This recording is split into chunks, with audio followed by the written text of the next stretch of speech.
오늘 본문에서 우리는 이 두 가지 사실을 깨달을 수 있습니다. 하나는 인간의 완악함입니다. 인간이 얼마나 완악하냐 하는 것입니다. 오늘 본문에 나오는 아브넬은 어제 말씀드린 대로 자기 욕망을 따라 산 사람입니다.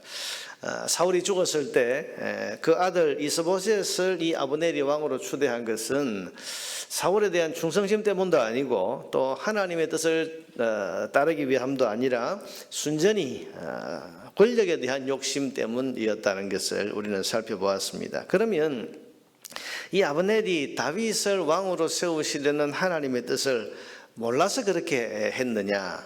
그게 아니라는 것이 오늘 본문에 드러납니다. 여러분 9절과 10절을 보시면 여호와께서 다윗에게 맹세하신 대로 내가 이루게 하지 아니하면 하나님이 아브넬에게 벌 위에 벌을 내리심이 마땅하니라. 그 맹세는 곧 이 나라를 사울의 집에서 다윗에게 옮겨서 그의 왕위를 단에서 브엘세바까지 이스라엘과 유다에 세우리라 하신 것이니라 하매. 여러분 사울의 첩 리스바에 대한 일로 이스보셋이 오늘 본문에 보면 아브넬을 책망을 했을 때 아브넬이 발끈하면서 하는 말이 바로 이 내용입니다. 내가 하나님이 다윗에게 하신 맹세를 이루게 하겠다. 그 맹세의 내용이 뭐라고요? 다윗을 이스라엘과 유대, 그래서 온 이스라엘의 왕으로 세우리라고 하신 하나님의 맹세를 내가 이루게 하겠다. 그 말을 지금 하고 있는 겁니다. 여러분, 그는 다윗을 온 이스라엘의 왕으로 세우는 것이 하나님의 뜻이고 심지어 이걸 하나님께서 맹세까지 하셨다는 사실을 너무도 잘 알고 있었던 사람입니다. 그런데도 그는 그런 하나님 뜻을 알면서도 자기 욕망을 따라서 이스보셋을 왕으로 세우는 그 일에 앞장섰다. 그런 말이죠.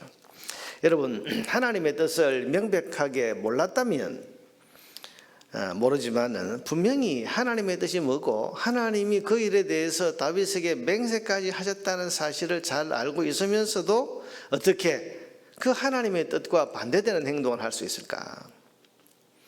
그런데 여러분 이게 가능하다는 것을 보여주는 것이 이 아브넬입니다. 그는 하나님의 뜻이 다윗에게 있다. 다윗을 왕으로 세우시는 것이 하나님의 뜻이라는 사실을 너무 잘 알고 있으면서도 이스보셋을 왕으로 세우고 다윗을 대적하고 죽이려고 했습니다. 여러분 이건 감히 하나님의 뜻을 거스려 보겠다는 거고 감히 하나님께 도전하는 그런 행위인데 어떻게 이런 행동을 할 수 있을까?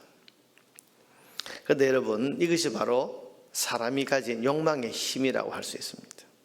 사람의 욕망이라고 하는 것이 얼마나 집요하고 강한지 하나님의 뜻이 뭐라는 것을 명백하게 알면서도 사람 속에 있는 이 욕망은 다스릴 수가 없고 그 욕망이 이끄는 대로 그 삶을 살아나가게 하는 것이 바로 욕망의 힘인 겁니다. 여러분 사람 속에 있는 욕망이 얼마나 강한지요. 흔히 우리가 하는 말로 안 되는 줄 알면서도 행하게 하고 죄인 줄 알면서도 그것을 멈출 수 없게 하고 잘못인 줄을 잘 알고 있으면서도 계속 그 잘못을 반복하거나 붙들고 살게 하는 것이 인간의 마음속에 자리 잡고 있는 욕망의 힘이라고 할 수 있습니다. 여러분 사람들이 몰라서 죄를 지을까요? 몰라서 하나님의 뜻을 거스릴까요?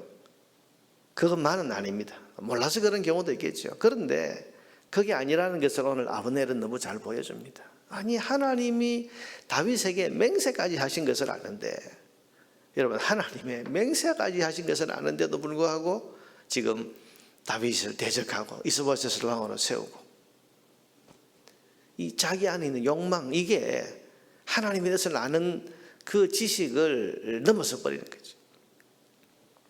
여러분 이것이 바로 인간의 완악함입니다. 완악한 인간은 몰라서 범죄하기보다도 알면서도 죄의 힘을 이기지 못해서 죄 가운데 사는 겁니다. 그러나 여러분 우리는 이런 사실을 잘 기억하고 아는데 그치지 말고 내 속에 있는 죄의 힘, 욕망의 힘을 다스리는 자리에까지 나아가려고 해야 됩니다. 그저 아는데 그치면 안 됩니다. 하나님 뜻이 뭐다. 하나님 뭘 원하신다.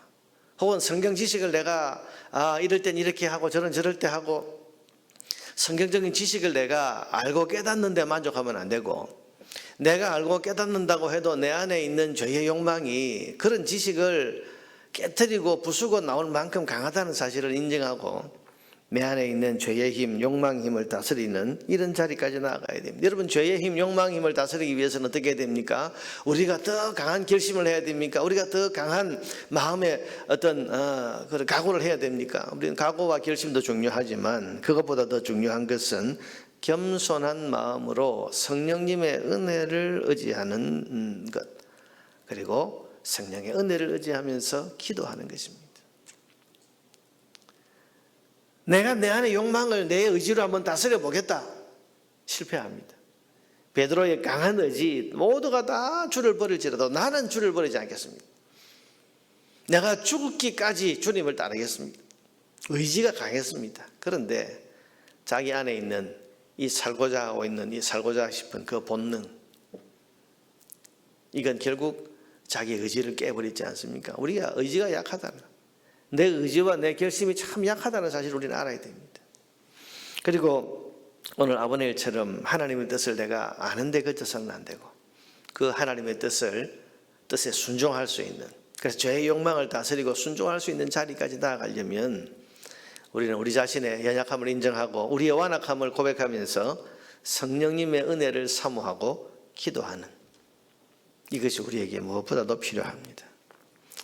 자신의 연약함, 자신의 완악함 인정하고 고백하면서 하나님 아는 대로 행할 수 있게 해주시고 배운 대로 살아갈 수 있게 해주시고 말씀대로 행할 수 있도록 도와주십시오. 겸손하게 성령님의 은혜를 의지하고 기도할 때, 그럴 때 성령께서 우리를 다스려 주시고 우리의 약한 결심을 붙들어 주셔야, 그래야 우리가 죄의 힘을 이길 수 있는, 여러분 성령님의 능력은 죄의 힘을 얼마든지 이기게 하는 강한 능력입니다. 순간순간 우리가 성령 충만해야 된다는 게 뭐겠습니까? 순간순간 성령의 은혜를 의지하고, 그래서 우리 안에 있는 이 죄의 힘, 욕망의 힘을 다스릴 수 있는 그런 성령의 은혜를 사모하면서 나아가야 하는 것입니다. 둘째로 오늘 본문에서 생각할 것은 아무리 악한 자와 악한 세력이 방해를 하고 막아도 하나님은 반드시 그 뜻을 이루신다는 사실을 우리는 깨달을 수 있습니다. 오늘 본문에 여러분 화가 난 아브넬, 이스보셋에 대해서 화가 난 아브넬은 내가 하나님의 뜻을 이루겠다라는 말을 하고는 다윗에게로 가서 다윗을 왕으로 세우는 일에 앞장을 서게 됩니다. 12절에 보니까 아브넬이 자기를 대신하여 전령들을 다윗에게 보내어 이르되 이 땅이 누구 것이니까? 또 이르되 당신은 나와 더불어 언약을 맺사이다. 내 손이 당신을 도와 온 이스라엘이 당신에게 돌아가게 하리이다 하니, 내가 당신을 온 이스라엘을 왕으로 세우는 하나님 뜻을 이루겠습니다. 이 일에 내가 앞장서겠습니다. 이렇게 의사를 밝힙니다. 뿐만 아니라 17절 18절에 보면 직접 나서서 이스라엘의 지도자들, 장로들을 설득하는 일까지 아브넬이 하고 있습니다. 그래서 결국 다윗이 온 이스라엘의 왕이 되는데 이게 큰 공헌을 하게 되었습니다. 자 보세요. 아브넬이 어떤 사람입니까? 하나님의 뜻을 방해하고 대적하던 사람입니다. 그런데 하나님의 뜻을 방해하고 대적하던 사람이 지금 하나님의 뜻을 이루는데 앞장을 서게 됩니다. 그것도 선한 동기 때문에 그런 것이 아니라 자기를 이스보셋이 무시하겠다고 하는 이 분노 때문에 벌어진 일인데, 그게 하나님의 뜻을 이루는 그런 지금 계기가 되고 있는 겁니다. 여러분, 이것은 아무리 봐도 전능하신 하나님의 솜씨입니다. 여러분, 아무리 악한 자가 방해를 하고 그 악한 세력들이 그것을 가로막아도 하나님은 그 악한 자를 통해서 오히려 그 뜻을 이루어 가시고, 그 악한 세력들이 악한 동기로 달려든다고 해도 그 악한 일조차도 선을 이루는 데 사용하시는 분이 우리 하나님, 그것이 하나님의 전능하신 능력이고 전능하신 솜씨고 섭리입니다.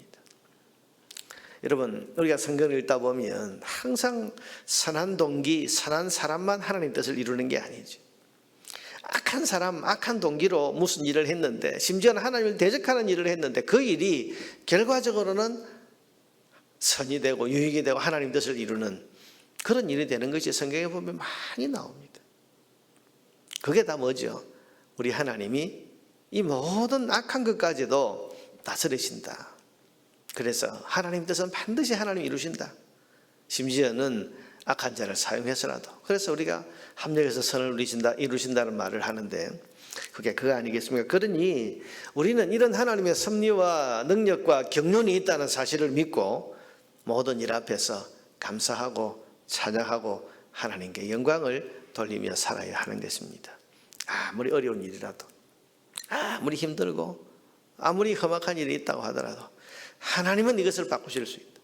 하나님은 이것을 하나님의 뜻대로 사용하실 수 있다. 저 악한 일조차도, 저 악한 사람조차도 하나님께서는 하나님의 선한 뜻을 이루는 데 사용하실 수 있다 믿고, 하나님께서 그렇게 이루실 것을 믿음으로 바라보면서 어떤 일 앞에서도 성도는 낙심하지 않아야 되고, 그래서 항상 기뻐하고 범사에 감사하고 쉬지 말고 기도하는 성도의 삶을 살아야 하는 것입니다. 여러분, 이 모든 하나님의 전능하신 능력과 다스림이 지금도 우리의 모든 일 가운데 나타난다는 사실을 믿으시기를 바랍니다. 하나님의 뜻은 실패가 없습니다. 하나님은 아무리 악하고 나쁜 일이라도 합력해서 선을 이루는 분이십니다. 그러므로 성도는 이런 하나님 때문에 항상 기뻐하고 범사에 감사해야 하는 겁니다. 하나님 안에는 실패가 없다. 여러분, 이것을 우리는 기억해야 됩니다. 오늘도 이런 하나님의 전능하신 능력과 섭리가 우리 가운데 있다는 사실을 믿는 믿음을 가지고 성도답게 담대함으로 살아가는 우리 모두가 되기를 주님의 이름으로 축원합니다.